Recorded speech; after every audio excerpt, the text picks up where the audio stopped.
So tonight we're going to start reading from the book of Job, one of my favorite books. In the land of Uz there was a man whose name was Job.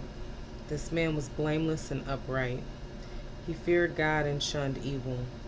He had 7 sons and 3 daughters, and he owned 7,000 sheep, 3,000 camels, 500 yoke of oxen, and 500 donkeys, and had a large number of servants. He was the greatest man among all the people of the East. His sons used to take turns holding feasts in their homes, and they would invite their 3 sisters to eat and drink with them. When a period of feasting had run its course, Job would send and have them purified. Early in the morning, he would sacrifice a burnt offering for each of them, thinking, "Perhaps my children have sinned and cursed God in their hearts." This was Job's regular custom. Job's first test. One day the angels came to present themselves before the Lord, and Satan also came with them. The Lord said to Satan, "Where have you come from?" Satan answered the Lord, "From roaming through the earth and going back and forth in it." Then the Lord said to Satan, "Have you considered my servant Job? There is no one on earth like him. He is blameless and upright, a man who fears God and shuns evil." "Does Job fear God for nothing?" Satan replied. "Have you not put a hedge around him and his household and everything he has? You have blessed the work of his hands, so that his flock and herds are spread throughout the land. But stretch out your hand and strike everything he has, and he will surely curse you to your face." The Lord said to Satan,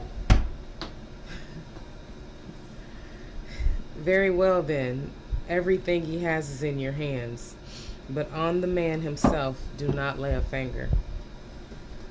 Then Satan went out from the presence of the Lord.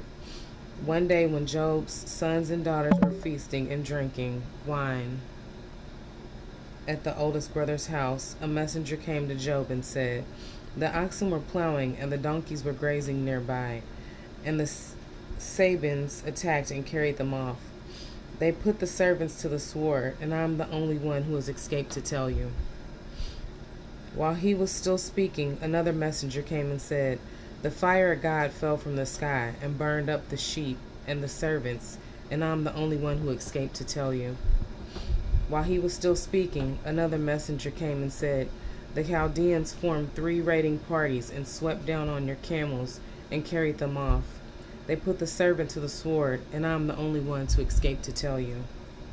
While he was still speaking, yet another messenger came and said, "Your sons and daughters were feasting and drinking wine at the oldest brother's house, when suddenly a mighty wind swept in from the desert and struck the 4 corners of the house.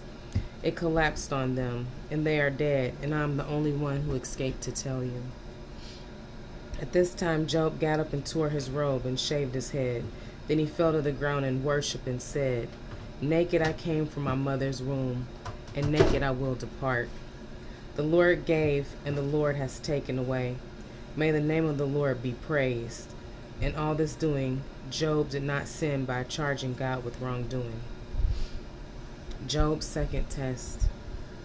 On another day, the angels came to present themselves before the Lord, and Satan also came with them to present himself before him. And the Lord said to Satan, "Where have you come from?" Satan answered the Lord, "From roaming through the earth and going back and forth in it."